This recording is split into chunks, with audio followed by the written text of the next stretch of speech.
It's great to see everyone here today. I'm Kevin Hales. I'm the head of the Triangle Lawyers chapter of the Federalist Society. The Federalist Society, as you know, is an organization of over 40,000 lawyers, law students, scholars, and other individuals who believe and trust that individual citizens can make the best choices for themselves and society.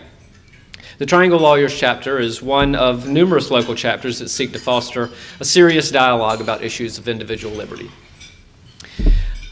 First, I want to recognize a few folks that we have that we're honored to have here with us today. We've got a recently appointed federal judge named Bob Numbers here today, so that's great. And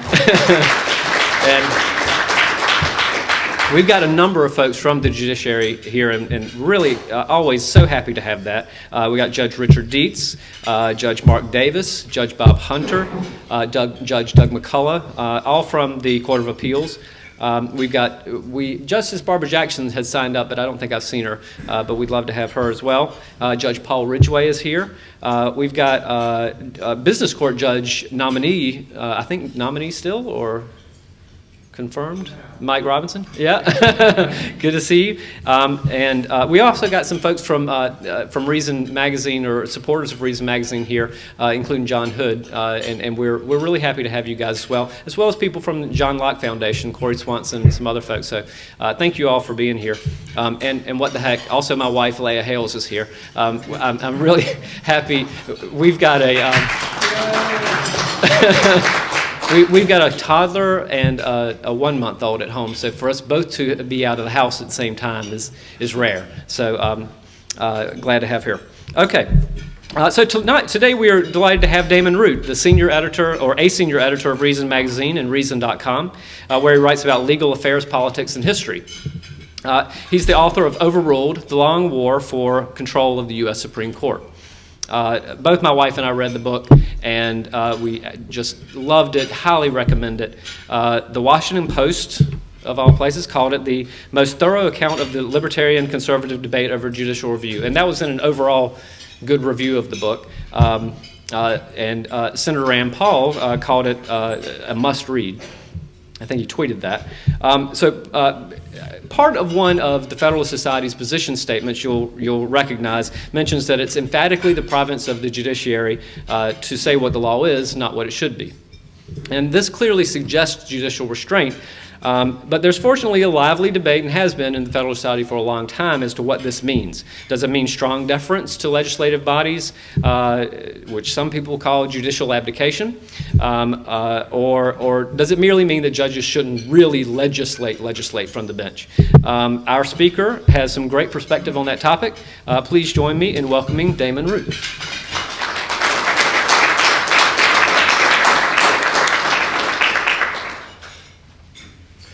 Good afternoon, everyone. Thank you, Kevin, for that warm introduction. Thank you all for coming here today. It's a real pleasure to be in your great city. I arrived yesterday. I was treated, courtesy of Judge Ridgway, to some great barbecue last night, so I feel like I'm having a good local experience. I should also say that there's about 6 inches of snow on the ground in New York State where I live, so this weather is also very pleasant. I wanted to begin today by reading a pair of quotations to you that they set up the themes of my book and also the themes we're going to be talking about today. The first quotation comes from a letter written in the year 1920 by Supreme Court Justice Oliver Wendell Holmes, Jr. And let me just add that in this letter, Justice Holmes, he's talking about his philosophy of judging, what he thinks the proper role of a judge should be. And Holmes writes, quote, "If my fellow citizens want to go to hell, I will help them. It's my job." The second quote I'll read you it's a little more recent, comes from Chief Justice John Roberts' 2012 decision upholding the constitutionality of the Patient Protection and Affordable Care Act. So this is the big Obamacare case from 2012. And Chief Justice Roberts writes, quote, "It is not our job to protect the people from the consequences of their political choices." So Roberts might have said, let the people go to hell. Now, on the surface, this is kind of a pair of strange bedfellows. Oliver Wendell Holmes was this progressive-era justice who made his name arguing that the courts should defer to the policy judgments made by democratically accountable officials and uphold the economic regulations passed by progressive-minded lawmakers, both on the federal and state level. Chief Justice Roberts, of course, and I should say that Holmes was a hero to the progressive movement, and he was a hero to the New Dealers.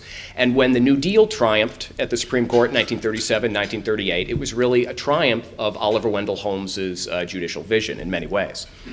Chief Justice Roberts, by contrast, is nobody's idea of a progressive hero. He is sort of the epitome of today's conservative legal establishment. So what is a conservative such as Chief Justice Roberts doing invoking Oliver Wendell Holmes in the healthcare case, in the biggest decision of his chief justiceship at that point? Well, the answer is that both of these men are, or in Holmes's case were, proponents of the idea of judicial restraint, judicial deference, which is the idea that the courts are the least democratic branch of government and therefore owe extra respect, extra deference to the democratically accountable branches, to the president who is elected by the people, to Congress elected by the people, and to state lawmakers elected by the people of those states.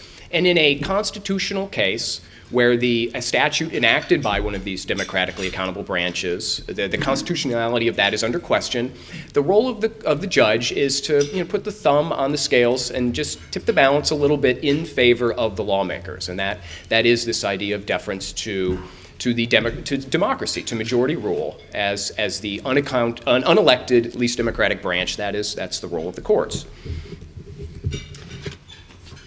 And so while this is a view that was very much associated with progressives and liberals during the early 20th century and during the New Deal period, it's in the last 40 years has really become a touchstone of modern conservative thinking. And it's really been sort of a rallying cry of the conservative legal movement, which sees itself as advocating for judicial restraint. And the chief influence on conservative thinking in this area was the late Robert Bork, who of course was a distinguished legal scholar, had been nominated to the U.S. Supreme Court by President Ronald Reagan unsuccessfully. And what Bork wrote in his book, The Tempting of America, was, quote, "In wide areas of life, majorities are entitled to rule if they wish simply because they are majorities." Bork called this the first principle of the American system, and in his view, in these wide areas of life, the courts should butt out, should leave those decisions to the people acting through their elected representatives. And so this idea of judicial deference is found throughout Bork's work and had just a tremendous influence on conservative legal thinking. So this approach, this Holmes-Bork approach, is what John Roberts was invoking in the healthcare case. And he was drawing on a venerable and very distinguished conservative legal tradition that itself has roots going back into the progressive legal thought of the early 20th century. But at the same time that Bork was turning judicial restraint into a real rallying cry on the American right, there was another legal movement afoot, a legal movement associated with libertarians, what I call the libertarian legal movement, which was kind of forming as this insurgency within the broader ranks of the American right, and was very active in the early years of the Federalist Society and has been active ever since in Federalist Society debates. And what the libertarian legal movement says is that the Constitution is a liberty document, protects a broad range of individual rights from government regulation, both written and unwritten rights.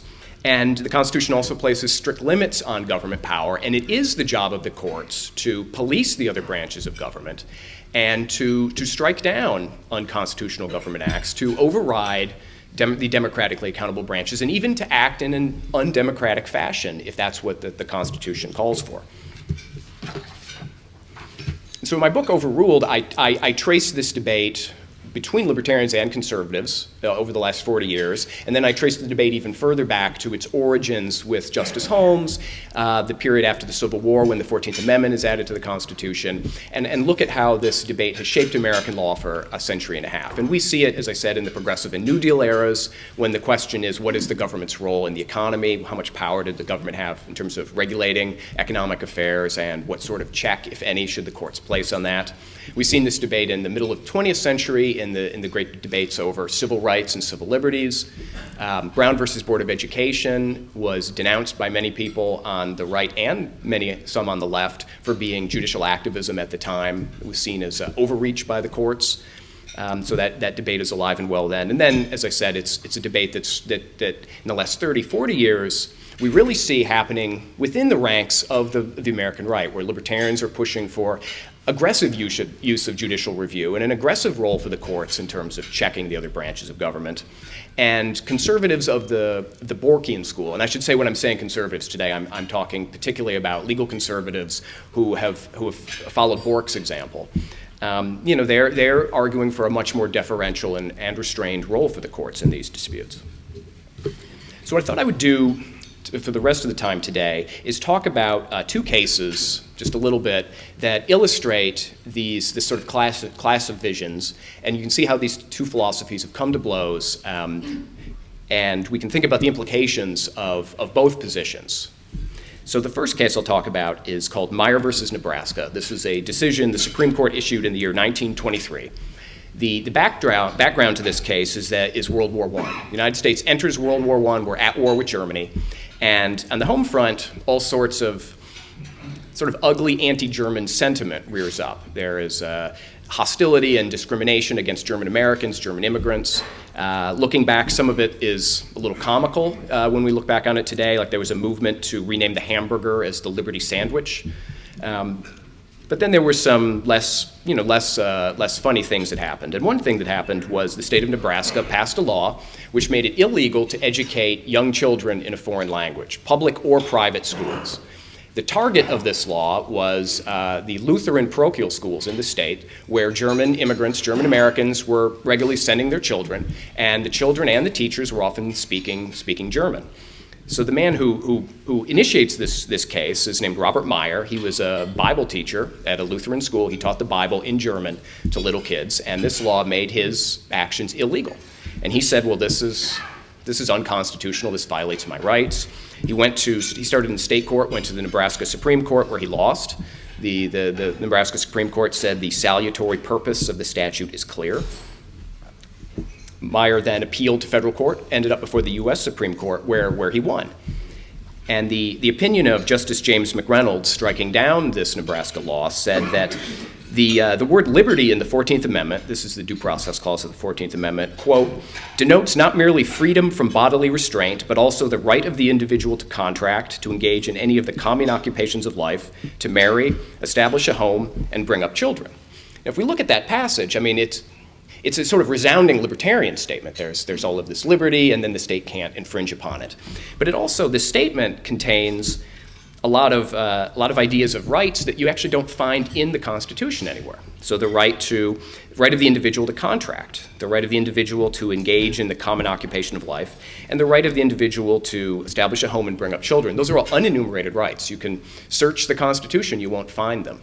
And that last one we can think of as the right of parents to direct the upbringing of their children, and that's how the Supreme Court has formulated it in other cases. Those are unwritten rights that Justice McReynolds and others believed the liberty provisions of the Constitution protect and that the state government cannot violate. Justice Oliver Wendell Holmes, who I began with, he was on the Supreme Court at this time, and of course he files a dissent in the case. He says, I am unable to say the Constitution of the United States prevents the experiment from being tried.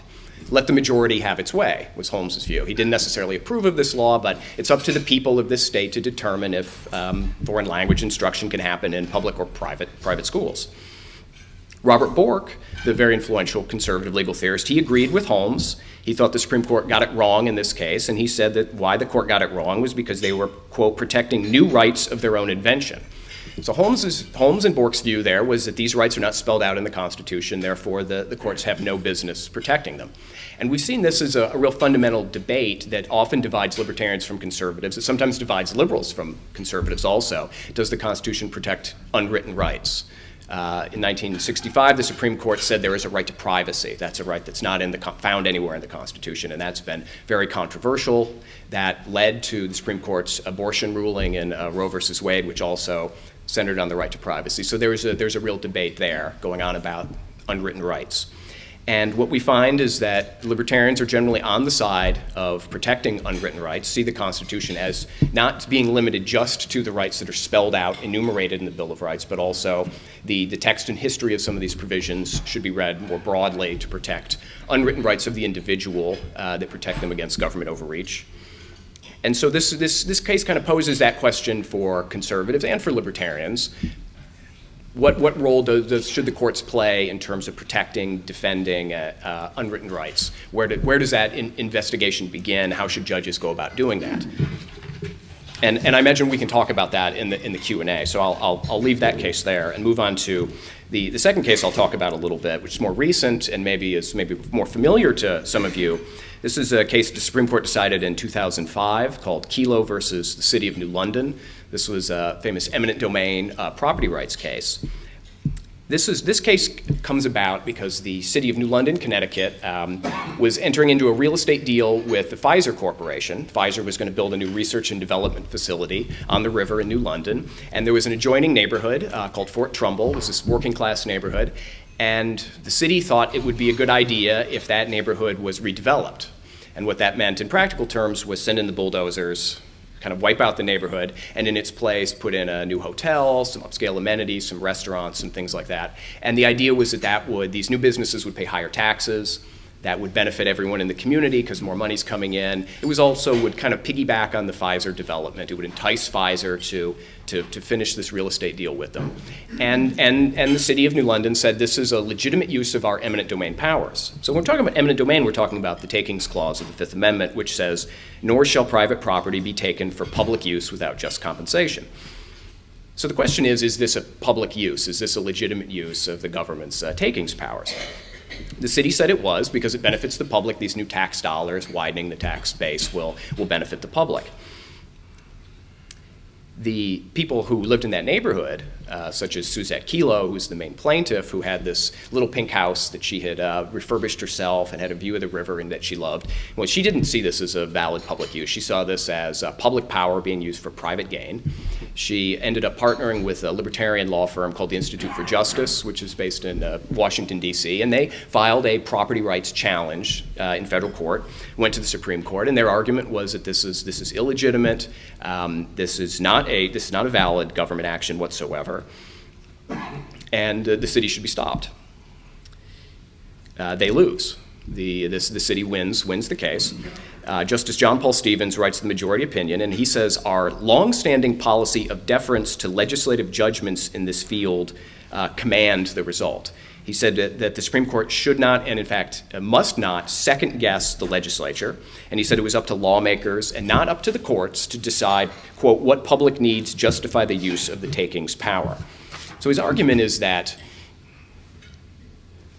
judicial deference needs to come into play, and when there's a question of what counts as the public use. The court is this unelected body sitting in Washington, far away from the local judgments, the officials who are accountable to the people who are on the ground. They have a better understanding of the local needs that might justify some sort of economic development. And as long as the officials put forward a basic kind of development plan that doesn't seem totally insane on its face, we'll take them at their word, and that's the sort of deference that the courts owe to those sorts of legislative and policy judgments. This, of course, was a very controversial decision. It was criticized by the left and the right. The NAACP had filed a friend of the court brief on the property rights side in that case, and they were outraged by the result, and many others were as well. But Stevens has really been very unapologetic about this decision. In fact, he wrote a memoir in 2010 after he retired from the Supreme Court where he talked about a lot of the controversial cases he was involved in, and he didn't mention this decision at all. He came under fire from a lot of critics for leaving that out, and so he eventually did talk about the case in a speech in 2011. And what he said was that Kelo was, quote, rooted in Justice Oliver Wendell Holmes's broad reading of the text of the Constitution. And he said that Kelo adhered to the doctrine of judicial restraint, which allows state legislatures broad latitude in making economic policy decisions in their respective jurisdictions. So I think this case also really gets at this debate between these two views. You have the Supreme Court unelected, least democratic branch. You've got local officials accountable to the people making these sort of policy judgments. Should the court be second guessing? Should the court be doing a strict review of these local judgments? Or in fact, does the Constitution, does the public use provision of the Takings Clause, does it have teeth? And should it be read as a strong limit on government power that the courts should employ? And of course, Stevens himself cites his deferential approach in the writings of Justice Holmes, and we've seen John Roberts cite his approach in the healthcare case in the writings of Justice Holmes also. So this idea is something that goes back a ways, and it crops up in unexpected ways. It's used by the right and by the left in different cases. And so I think it's a question for conservatives of the Borkian school to really think about. Is there a tension when there's a tension between the Constitution and this deference that judges may or should owe to local officials, democratically accountable officials? Which way what should come first? Should the Constitution be something that comes first, or is majoritarianism, is that the first principle, as Bork said, or is individual rights the first principle? I think I'll conclude now so we have time to talk about this. But so let me just say that in conclusion, this is a real fundamental debate. It gets to the heart of our constitutional system, and I think it asks us what sort of system we want to have, what sort of system we want to live under. Should the Supreme Court respect the will of the majority and therefore defer to the policy choices made by elected officials? Or does the Constitution empower the courts to protect a broad range of rights, both written and unwritten, from the reach of lawmakers?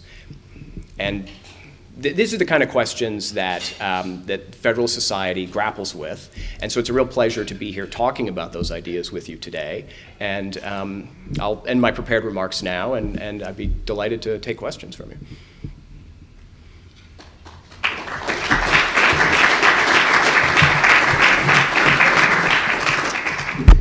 Yes? I'll pose it to you for the benefit of the audience. The question I already posed to you before, but the conservative objection to your, not to you, the conservative objection to the argument of the libertarians might be to quibble about the history or the logic of the position that the Constitution should be interpreted by a broad set of unenumerated rights that judges can enforce and so forth. The conservative might make that argument, but they might also say, I grant that that's all true. If I'm going to grant that the founders intended it that way, and then say that I'm worried that if I give this, if I agree to this conception of the judge's role and the list of unenumerated rights that you and I might agree with, that others will use this in ways that you can't predict and that are really dangerous. Yes. They're making a prudential argument against the libertarian legal position, but not necessarily a legal argument. Justice Scalia has made that argument himself on several occasions, and I think there's a lot of there's a lot to be said for that argument. But on the other hand, I think that if the concern is that, and the way Scalia has basically phrased it is that he said that whatever damages, whatever evils may have accrued from undue judicial abstention in economic realm, because libertarians want the courts to protect economic liberty and believe that there's unwritten economic rights that various state actions and federal actions violate. And Scalia has said that whatever evils may have accrued from that abstention would be far outweighed if liberal judges, were inspired to greater mischief using these tools for their end. And then another way to put it is that how many libertarian judges are there going to be? There's actually going to be plenty of liberal judges, and so if we open the floodgates to say that the Constitution protects a lot of broad rights, liberals are just going to find a positive right to welfare benefits or something like that. And so I think one response to that is that concern, I mean, that is already exists under the idea of the living Constitution, which some liberals subscribe to. I think that could be, the theories of the living Constitution are broad enough that the sort of concerns about liberal judicial activism it could come about that way anyways, and under ideas of substantive due process, which many conservatives are critical of, that's already a risk, that unprincipled liberal judges or already have tools at their disposal if they want to reach certain results that might exceed a textual or historical understanding of a constitutional provision. But I think it's a fair criticism. It's, this may be, if the libertarian legal movement gets its way, it doesn't mean that libertarians are going to be happy with every result of that. Yes? Two-part question. What's the Borkian response to the existence of the Ninth Amendment? And what is the anti-Borkian definition of what a unenumerated right is? So the Ninth Amendment says that the enumeration in the Constitution of certain rights shall not be construed to deny or disparage other rights retained by the people. So that would seem to suggest that there's a recognition that the Constitution protects unenumerated rights. During his Senate confirmation hearings, Bork analogized the Ninth Amendment to an ink blot. He said that, well, if the Constitution, you're reading along the text of the Constitution, and there's an ink blot, you can't expect anyone to interpret that meaning. And so he really, his response was really that, like, we just don't really know what that means. There have been later conservatives who've argued that the Ninth Amendment speaks of unenumerated rights, but it doesn't give courts a license to go out and define them and protect them. But Bork didn't have a great response to the Ninth Amendment, I guess, is the short answer to that. He also didn't have a great response. Kind of like liberal justices don't think the 10th Amendment is in there either. Kind of like that, I suppose. There's been a lot of legal scholarship done on the Ninth Amendment. Randy Barnett, libertarian law professor at Georgetown, has been central in that. And his argument boils down to, if you look at the history, the context, especially the writings of James Madison, who's the author of the Ninth Amendment, it's clear that it means what it says, that it was meant to protect unenumerated rights, and they're the sort of unenumerated rights that are part of the natural rights tradition and backdrop to the Constitution and to the Declaration of Independence. So if you were going to use an originalist approach to try to find a positive right to a living wage or something that a progressive might like, that's not going to work out under an originalist methodology that looks at the founding. But if you're interested in a right to liberty of contract, you could probably identify that. You could use originalist methods at the time of the founding and find that that's consistent with their understanding of rights. Yes, in the back. I think there's been some thought that sometimes you refer to it as the constitutionalization of the common law. There's some thought that, I think especially in the federal courts, there are decisions that are being made that are constitutional in nature, but that is in some way caused by the Erie Doctrine, because these are decisions the federal courts ordinarily might be able to resolve under common law if they could make their own common law. And I'm just curious if you thought about that at all, and do you think there's any truth to this idea that in some cases the federal courts are reaching into constitutional doctrine because they have nowhere else to go? Yeah, that's fair. I think that's a fair description. I haven't thought about it the way you phrased the question at great length, so I don't know if I can give a great response to that. But that sounds reasonable to me. Yes. I hope you comment on the existence of a bright line that struck me in the difference between the two cases is that the Fourth Amendment clearly envisions some takings, but leaves you no guideline as to where to draw the division between what's a legitimate or an illegitimate taking, and contrast that with the First Amendment, which draws a very clear bright line. No law means no law. That would have applied, in my opinion, to the Nebraska case, or did it apply to the Nebraska case? The Nebraska case was decided under the 14th Amendment. It was not a First Amendment case at the time, and it was so it wasn't conceived as a right to speech, a teacher's right to speak to students or something like that. Well, it didn't come up at all? No, it came under the word liberty in the Due Process Clause, that his right to life, liberty, property was being infringed without due process of law, and that was. That was how that state law was reviewed. We could reconceptualize it as a free speech issue looking back today, but as a historical matter, it wasn't done that way. And then I guess your first question was, where do you draw a bright line in terms of the takings power? I mean, that is something, drawing a bright line is something the courts struggle with in all sorts of issues, and they struggle with that in the First Amendment context too, where it seems clear Congress shall make no law abridging the freedom of speech, but there's also a role for regulating speech, making sure that you recognize that there's a right there, but also society needs to put reasonable regulations upon the exercise of speech in some contexts, and so exactly where that line is not always clear.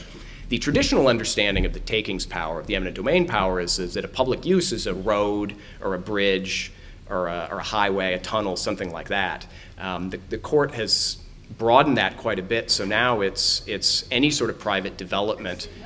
Casinos, sports stadiums. I used to live in a neighborhood in Brooklyn where there is now an arena. There was a bunch of businesses and private homes, and now there's something called the Barclays Center where the New Jersey Nets play basketball, and that was something that was challenged in state court. New York's Court of Appeals is the name of the highest court in that state. It's kind of a weird.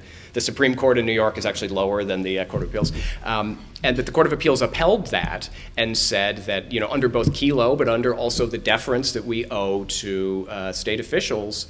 This sort of taking it makes sense. And if, the classic argument for judicial restraint is if you don't like what the government has done, take your complaint to the ballot box, not to the courtroom. And that's what the court said in that case, that there's all this precedent that has conceptualized this takings power very broadly, and so something like a privately owned sports arena counts as a public purpose, and we're going to let the government send the bulldozers in and put the arena up. Yes? Yeah, the two cases that you provided in your example, the Meyer case and the Kelo case, they were cases challenging state action. I'm curious how you respond to those of us on the right who reject the notion the 14th Amendment incorporated the Bill of Rights against the states. Yeah. And is there, I guess I'm curious what your response is to those of us who would say, embrace a model of judicial engagement in the sense of policing the federal government's power, so the Supreme Court should strike down the Patient Protection and Affordable Care Act as a federal statute, or should provide a large amount of scrutiny to federal laws versus state laws that are right. Yeah, no, I mean that's a great question. So when you're talking about whether an action of a state government or local government is unconstitutional, that's the 14th Amendment case. And in the challenge to the Affordable Care Act, is Congress acting within the legitimate scope of its powers to regulate interstate commerce under the Commerce Clause. And so yeah, you're absolutely correct. Those are different areas of the law. What I've seen is, in my book, I sort of trace this, that historically the idea of judicial deference really gets going in the progressive era, and progressives were operating on the state level. And so then that idea of we should defer to economic policy judgments gets transferred over to Congress during the New Deal period, and then the same sort of arguments become intertwined. But you're right, we can separate the two. And certainly if your view is that the 14th Amendment does not constrain the states in any way, certainly and does not apply the Bill of Rights to them, then yeah, you would think these cases are all wrong. I think as a historical matter, that view is not correct.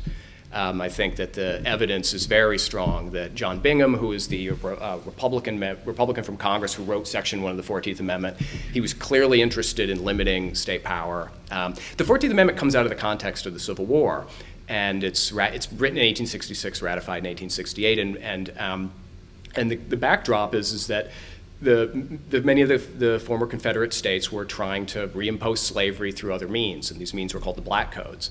And they were restrictions on the freedman's right to own property, the right to speak and assemble, all sorts of what we think of as fundamental rights, including many of... That's right, and eliminating the right... The first gun control laws in American history were aimed at African Americans. And they occur at this period, and so blacks couldn't own guns, couldn't own knives, had to get permission of white politicians if they were going to be merchants in town. There's all these sorts of restrictions, And so it's the radical Republicans in the 39th Congress. They see this going on in the southern states. They appoint a joint committee on Reconstruction that looks into this, and they say that all these fundamental rights are being violated. And the idea behind the 14th Amendment is to provide this federal check that the federal courts can use, that citizens of these states can go to federal court and get their rights vindicated. And also, Section 5 of that amendment gives Congress power to act. So we have federal civil rights laws that come out of that. So I think that the historical evidence is very strong that at a minimum the Bill of Rights are supposed to be applied to the states, because you've got Senator Jacob Howard, who introduces the 14th Amendment in the Senate. He says that explicitly in a speech that was widely printed. It was on the front page of the New York Times. It was widely disseminated. So in terms of the original meaning of the 14th Amendment as it goes to the ratification conventions around the country, that's what people are debating, is does it provide this check on the states? And President Johnson, is opposed to the 14th Amendment precisely because he thought it was too much centralization of power at the federal level, because it did in fact change the system of federalism we had before the Civil War. The Bill of Rights originally apply only to the federal government. And then after the 14th Amendment, they're seen to apply to the states. So it does, in fact, limit state power in some very fundamental ways. And that was the debate about it at the time. So I disagree with that position as a historical matter. But it is certainly one of the questions that's debated in these.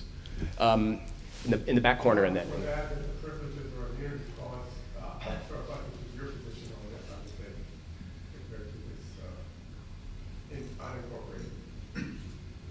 Could you repeat that? Or immunities clause in the 14th Amendment also supports your view as a historical matter. Yeah, the first chapter of my book is all about the debate about the 14th Amendment and what it did or didn't do.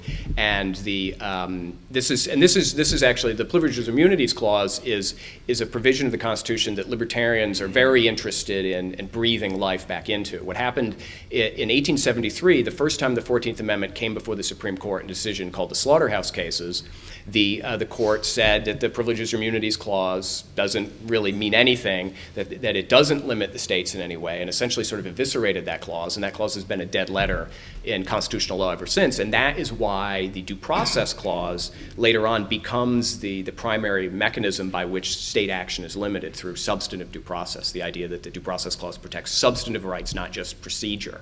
Because the language of it seems to sound like maybe it's just about fair procedure. And the historical reason why that clause is bearing all that weight is because the 14th Amendment was designed to act as this check on the states, and the Privileges and Immunities Clause was what the framers of the 14th Amendment thought was going to be the mechanism to do that, and then the Supreme Court kind of closed that avenue. And Justice Stephen Field, who dissents in the Slaughterhouse case, he plays a central role in using the Due Process Clause to essentially do what the Privileges and Immunities Clause was supposed to do. But yeah, certainly John Bingham, who wrote the Privileges and Immunities Clause, he talked about how the privileges or immunities of citizenship included the sort of rights we find in the Bill of Rights, as well as economic liberties. And that comes from the anti-slavery background of these Republicans, who had this idea that liberty begins with a concept of self-ownership, and that includes the right to the fruits of your own labor, and that would include the right to work in an occupation where you're not posing any great public health or safety risk, and you don't have to go through some burdensome and unnecessary licensing process. It's really just designed to keep you from working in that job. And that was the sort of economic liberty that they were interested in protecting, because that was the sort of economic liberty that the black codes were violating at the time. So you had a question there. Yes, I guess I had two. I think you hit the substantive due process question I was going to ask. Is it your view that I assume you take the libertarian view of this rather than what I'll call the Holmesian view of in this debate? Is it your view that Earl Warren has is being revived as a libertarian hero? I guess I have seen a little bit of that.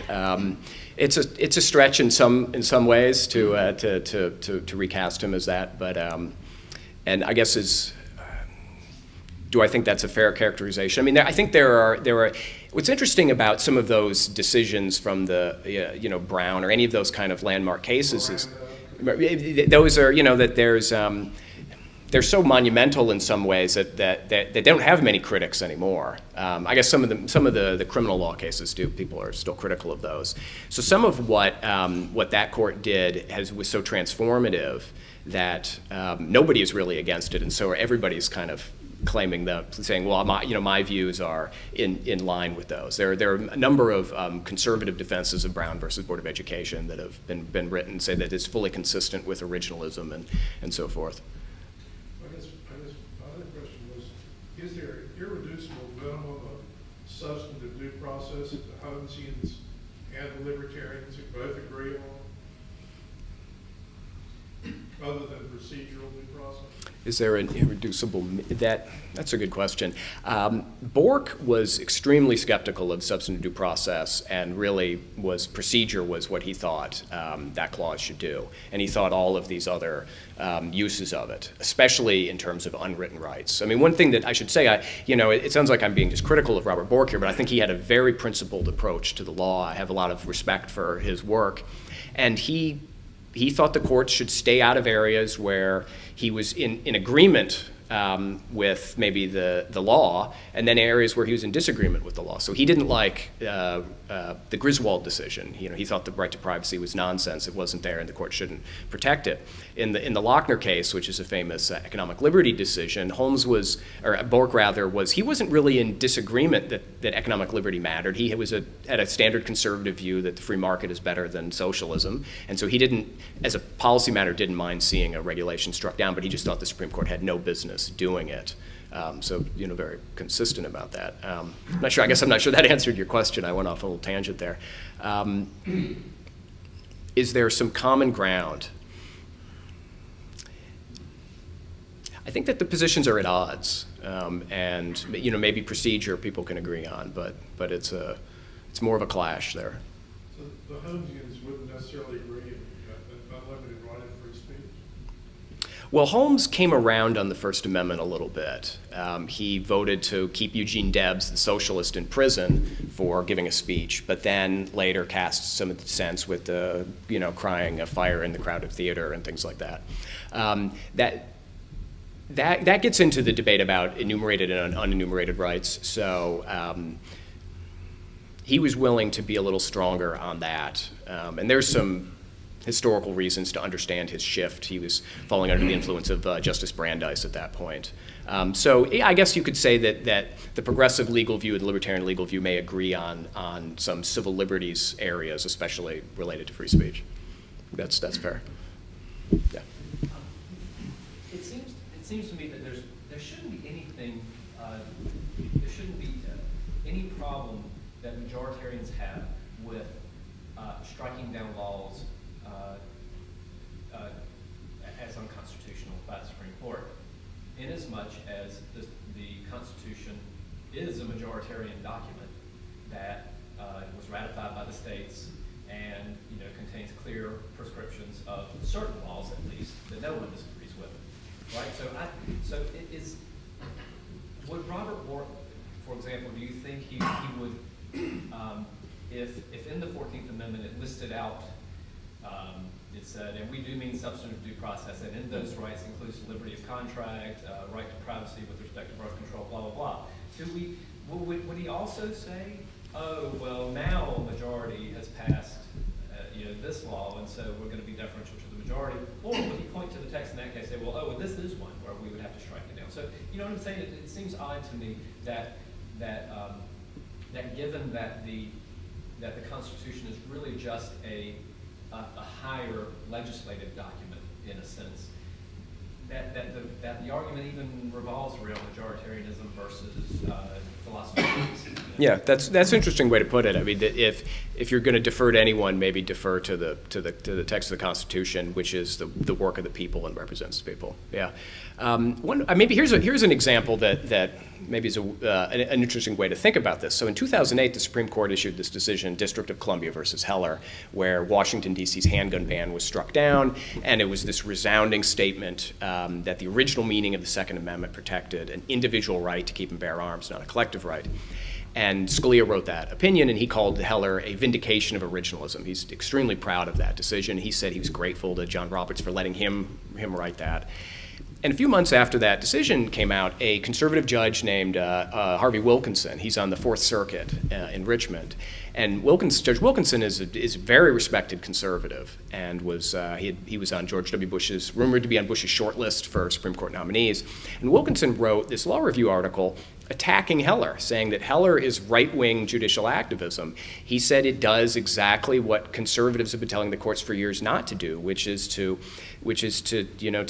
enter the political thicket of a highly contentious public policy debate and have the courts solve it. And he even compared Scalia's decision in Heller to Roe v. Wade, which is, that's not the nicest thing you can say to Scalia, right? I write about that in the book, and because from the point of view of the philosophy of deference and majoritarianism, Wilkinson has a point.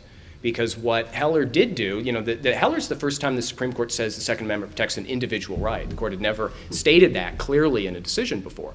So now the Supreme Court and the federal courts are involved in all of these gun control cases, gun rights cases. Does the Second Amendment protect a right to carry arms outside of the home? Because in Heller it was just a handgun in the home for self-defense. Concealed carry, open carry, there's all of these disputes. So now the federal courts are in the thicket of a very hot-button political issue. And so the idea of judicial deference is that the courts that they're the least democratic branch and they should stay out of these areas. The philosophy of originalism says that when the Constitution is clear and the Constitution is being violated by lawmakers, then the court should act. And so conservatives have been, broadly speaking, committed to both of these principles, but you can see them butting heads in that case, and Scalia, put originalism first. I think that's safe to say in terms of Heller. But Wilkinson was raising the kind of argument that conservatives have been making for a long time, and not too many conservatives were with him on that. I mean, conservatives, broadly speaking, were really happy with Heller, happy with how the decision came out, happy with how it was done, and but that criticism from a very respectable conservative point of view, also had merit to it, and so that's the kind of thing I think that it's worth thinking about in terms of this debate, because it will take you in as a conservative or a libertarian in some of these directions that you might not expect. Other, oh yes. Does your book reach any particular conclusions? My book is it's primarily a work of history and journalism. So my objective was to tell the story of this debate and to sort of trace it and look at how it shaped the law, rather than to make the case for one point of view. I mean, it was one of the questions said, well, I assume that you're with the libertarians. I do write for a prominent libertarian magazine. I do have libertarian sympathies on these questions, but the book is actually not an attempt to, here's why libertarians are right and everybody else is wrong kind of thing. It's really just more of an examination of this issue, and I tried very hard to be fair to both sides. I've had a number of people, it's been very gratifying, say that they read the book and there were no bad guys, there were no good guys, because these were people who saw merit. They saw Bork's case has real merit. I think Bork has a very strong argument. It's a very respectable position, and whether or not I agree with it, and but that the libertarian side has merit too, and that this is a hot debate, on the right that's happening right now. So. I'm afraid no, I don't have any, no fixes proposed. Was there, I saw another hand, but, oh, yes. Given the conservatives' concerns about judges just inventing a whole lot, has there been any discussion or any interest on the libertarian side in coming up with the list of unenumerated rights that ought to be enumerated? Right, yeah. Saying, look, we know you don't want these to be positive rights or relevant and that sort of thing, but here are the things that ought to be in the Constitution, and probably just aren't there because the founders figured no one would ever dispute them. So the libertarian legal movement is very committed to originalism, and in fact, that we really do see conservatives and libertarians are the ones talking about the meaning of the Constitution, sort of first and foremost. And so the libertarian argument is that you would, what are the privileges or immunities of citizenship that the 14th Amendment protects? Well, you'd look to the original meaning of the 14th Amendment, and there are historical guideposts there, and so you'd go through it. The idea of when the Bill of Rights was being added to the Constitution, there was a debate about it. the Anti-Federalists, who we later think of as the Jeffersonians, they were the ones who wanted the Bill of Rights. They saw the Constitution as this centralizing document that infringed on state power, and it certainly was a centralizing document compared to the Articles of Confederation.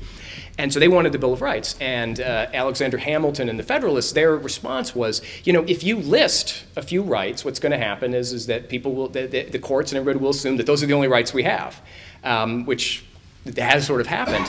And James Madison, who writes the Ninth Amendment, he says that argument, he said, that's the best argument I've heard for not adding a Bill of Rights, but I think I have a solution to it, and the solution is the Ninth Amendment, which says that the enumeration of some doesn't deny or disparage others.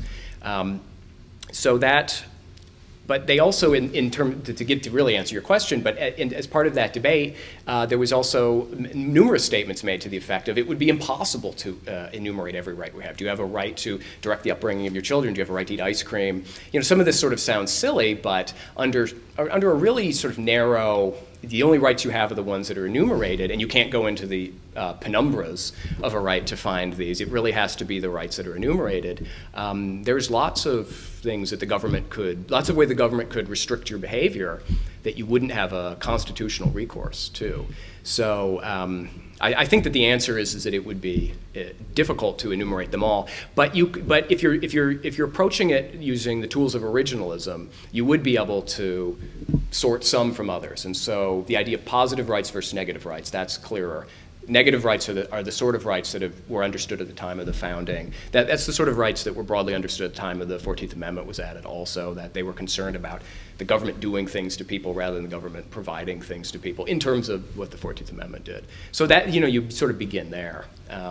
But yeah, it wouldn't be a list you could provide easily. But you could answer a case-by-case basis, I guess.